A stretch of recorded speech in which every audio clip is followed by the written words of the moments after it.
Hello ചങ്ങായിമാരെ, ഇപ്പം ഞാൻ നിങ്ങൾക്ക് പറഞ്ഞുതരാൻ പോകുന്നത് 45 വയസ്സ് മുകളിലോട്ട് 40 വയസ്സിന് മുകളിലോട്ടുള്ള ആൾക്കാർക്ക് നല്ല എളുപ്പത്തിൽ ചെയ്യാൻ പറ്റുന്ന ഒരു എക്സസൈസാണ് ഞാൻ പറഞ്ഞു തരുന്നത്. അതിലേക്ക് പോവാം. അപ്പോൾ ഒരു 3 പ്രാവശ്യം രാവിലെ ഇങ്ങനെ കൈവെക്കുക. ഇങ്ങനെ കൈവച്ച് കുറച്ച് ബേക്കോട്ട് നോക്കുക.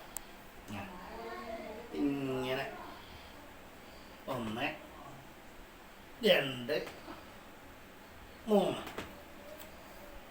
എന്നിട്ട് ഇവിടെ ഇരിക്കുക. എന്നിട്ട് ശ്വാസം ഒന്ന് വിടുക. ഇങ്ങനെ 3 പ്രാവശ്യം ശ്വാസം വിടുക.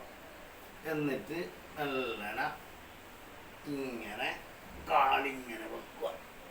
ഇതിങ്ങനെ കിടക്കുക, ഇങ്ങനെ പുതക്കുക, സുഖമായിട്ട് ഉറങ്ങുക. നല്ല മഴയല്ലേ, ഉറങ്ങുക.